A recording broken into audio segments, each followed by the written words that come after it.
on staff to help with tile selection. That's great, you know, because when, say, a homeowner comes in, they're ready to go, but what are some of the things that they need to do before they come in? They need to do research, really find out some inspiration, get ideas, bring in paint swatches, wood swatches, measurements, floor plans, and be prepared so when they come in, they can really show their designer what they're looking for. So the more work they do before they come in, the faster their selection is going to be, and they can really nail down what they're looking for. The happier they'll be with the project in the end, too. Liz, we're standing in front of some beautiful tile, so why don't you talk to us a little bit about it? One of the hottest trends in the market right now is glass. Everybody wants glass. I love glass. It's just so versatile. I love it. Well, one of the great things about glass is that there's tons of shapes, sizes, and colors. Well, what are some of the things that you need to keep in mind when you're going to incorporate glass? Well, really, it's easy. Glass goes with everything. It mixes well with metal, stone, slate, everything. Well, I was looking at your sample boards, and I have to say, some of the most beautiful sample boards that you had glass and travertine and a little bit of metal tied in. So really, the sky's the limit, right? The more, the better. That's great. If the customer's looking for a very durable product that is safe for the floor, we would steer them towards Turkish travertine or Indian slate products. These products are extremely versatile and can withstand continuous foot traffic. Certainly a number of design elements to consider when you're choosing glass tiles for your home.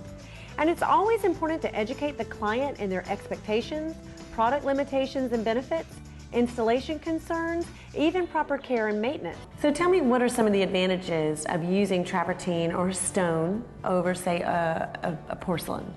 Well, there's so many beautiful porcelains out that replicate stone, but there's really nothing that truly gives it all the qualities of stone. I prefer working with the natural materials in this application. It can be refinished just like you would hardwood floors. Oh, so over time, if you kind of want to give it a facelift or just kind of refinish it, you can definitely do that. Right. Well, one Bring thing back the about luster. stone is that it is a natural material. It is porous, so it does need to be well sealed. But over time, over years of use, you can always bring it back to life. Now, Heidi, as a designer, when you approach, say, a particular project, you know, what are some of the things that you do? What are some of the things that you keep in mind first? Well, there are several things to keep in mind, and normally I have my clients show me a group of images that they've collected from magazines or photos they've taken so that I can be sure that we're very much on the same page. And then the first things to really think about are, what is the style that they're looking for, and whether or not that stylistic intention is in keeping with the architectural style of the home or whether it's divergent from that. And then what are some of the maintenance and performance characteristics they want and what budget they have to spend. Heidi, when a homeowner is going out and they're looking at all the different tile choices and surface choices, it can get a little bit overwhelming. So what are some of the things that they need to keep in mind that you would recommend when they're out there shopping? Well, they need to keep in mind the maintenance, performance, and style. Each of the different materials is going to have a different maintenance and performance characteristics to them. Different natural stones even have different performance characteristics. There are things like different levels of hardness, abrasion resistance, and moisture absorption that are just a few of them. And that is really going to impact how that stone wears over time and how you need to treat it to protect it from the wear and tear that it's going to take in your home. Well, give me some examples then of like stone performance characteristics. What do you mean exactly by that? Well, for instance, with hardness, onyx has become a very popular stone to use, and it comes in mosaics, tiles, and slab forms. And in the slab form, it's really beautiful when it's backlit. It's very translucent, but it's so soft that you can't use it on floors. There's only one place where you can actually use the onyx tile on the floor, and that's in a shower because you're barefoot there all the time. How about that? And, you know, at the other extreme, we've got granite, which is extremely hard and is primarily quartz, so it's resistant to scratching and will generally withstand a tremendous amount of abuse without showing much wear and tear. Okay, well, you know, we've talked about maintenance and performance. Why don't we hit a little bit on style? Well, materials both reflect architectural and geographic style, and those both go to impact the design style overall. So, for instance, in New England, the use of slate and soapstone are very popular. On the southeast, you can use a lot of pink marble, which is historically prevalent due to its availability. A white and black polished marble checkerboard pattern is very classic, and tumbled mosaic tiles are reminiscent of ancient times, where glass mosaics are more contemporary and modern. let's shift gears for a little bit and talk about, say, the pattern of a project and how does that affect the overall appearance, budget, all of that for a project? Pattern is huge. It impacts the cost, the style, the visual dynamics, and even the slip resistance. Well, you want to break all that down for me and kind of go into all that if you don't mind? Sure. Cost is a big thing because you're not just talking about the cost of the tile, you're talking about the cost of the labor, how much cutting needs to be done, how intricate are the details, and that sort of thing. With regard to style, style is determined by both the materials and the patterns. So for instance, in this particular bathroom, we've installed the tile at an offset of 1/3 because that was how it was done in ancient times. Nowadays, most people do it in a brick joint or running bond pattern, which is offset at 1/2.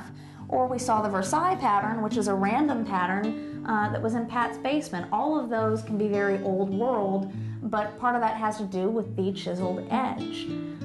As we also saw in Pat's master bath, we used another material like that, but we used the rectified edge. And that rectified edge enabled us to get a really, really tight grout line and give a more contemporary spin to a traditional material. Well, let's talk real quickly about combining the different tile choices that are made available. Well, the number one rule that you want to keep in mind is that you need to be aware of what it is that you're trying to accomplish. Okay. Your aesthetic is absolutely your key. So you want to know what tiles you want to combine, whether you're going for rustic or contemporary. Okay. Another thing you want to keep in mind is tile thickness. Oh. If you're trying to terminate one tile into another, the thickness is incredibly important, and you don't want to be left in the situation where your thickness of one tile is interfering with what you're doing with another. Heidi, let's talk a little bit about layout. Layout is really important to several aspects of your tile project. First and foremost, you want to keep in mind your focal point. That should be the beginning of your layout. The main thing with the focal point is that's where your eye is going to be drawn whenever you're in the space. So you want to make sure that it's level, even, and centered. When you do that, that affects how much tile you actually need for your project.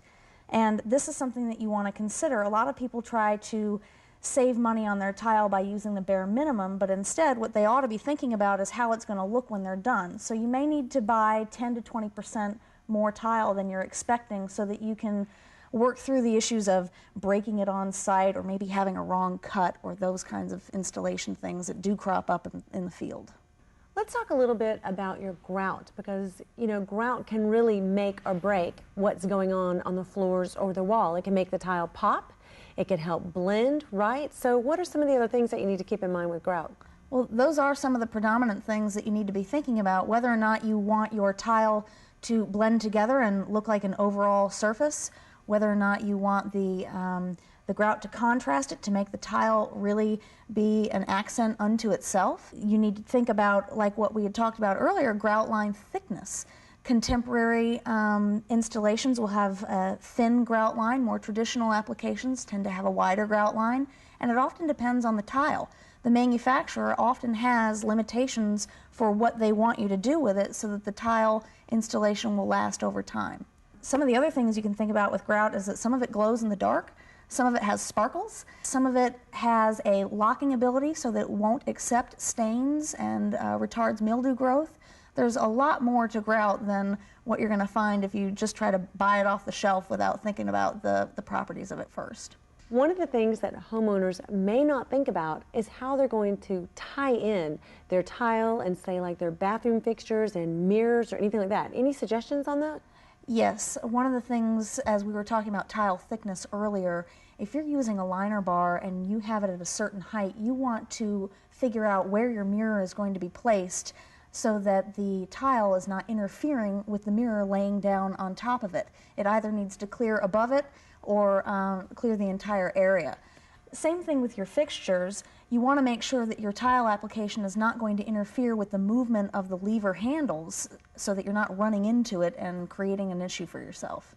Now, Heidi, if a homeowner, say, wants to take home a couple of pieces of tile to kind of test drive it to see if they're going to like it in that environment, you know, what do you suggest to them?